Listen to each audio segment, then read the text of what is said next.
Bonjour, je m'appelle Yasmine. Dans cette vidéo éducative, nous allons travailler sur la démarche méthodologique pour produire un projet de thèse adapté à votre formation, seulement en 4 phases. Dans la première, là on va s'intéresser à la présentation d'abstract, puis on passe à l'introduction de la thématique, la planification et objectifs et tracer le profil chercheur.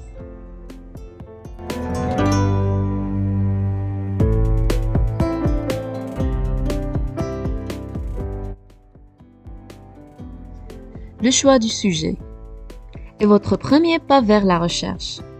Vous devez mettre le bon choix sur la base de son intérêt à votre formation, spécialité et cursus professionnel.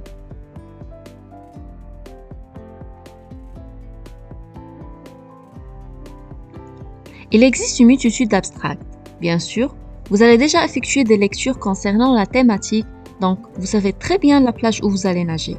Je recommande vivement qu'il vaut mieux que le choix de votre sujet consiste une extension plus approfondie de votre mémoire en master. Le bon modèle d'un abstract, il englobe les points suivants. Justifiez votre intérêt au sujet. Déterminez votre objectif comme chercheur. La méthodologie à concevoir est dans quel contexte qualitatif ou quantitatif ou bien quali-quanti. Ainsi que pour le résultat, comme chercheur, quel est votre but? Sur quelle problématique vous allez répondre? Et là, vous allez construire vos hypothèses comme réponse à votre problématique qui est sous forme des mots-clés qui construisent la thématique de sujet. Les mots-clés sont les mots de recherche, c'est-à-dire un plage de mots qui se répètent plusieurs fois, qui reflètent la pertinence dans la recherche naturelle et donc l'originalité de votre thématique.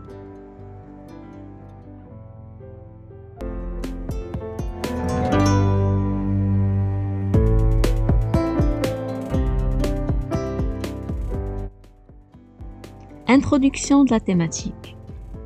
Ce n'est plus le cas comme l'abstract, mais plus approfondi cette fois-ci. Par quoi vous allez commencer?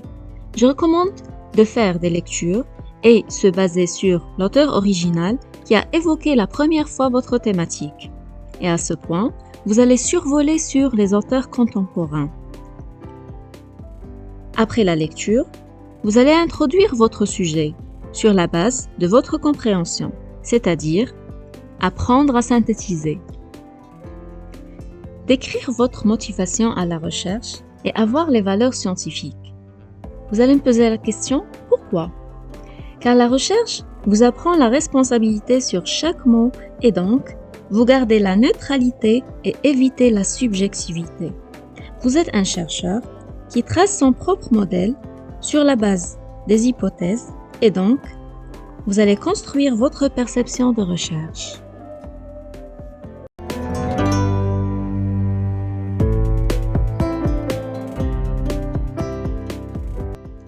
Un chercheur sait très bien ses posologies et donc la planification ou le protocole de recherche est la clé de réussite. Vous allez tracer votre planning non pas pour faire plaisir au jury, mais pour que vous puissiez se motiver au premier égard. Un chercheur sache très bien son commencement et ses finalités. Vous devez communiquer votre planning au directeur de thèse car c'est un contrat d'engagement qui vous permet de faciliter vos travaux et gérer facilement les problèmes liés au terrain lors de la collecte des données. Et donc, vous allez tracer votre agenda de chercheur, l'année, objectif, période et capsule des tâches.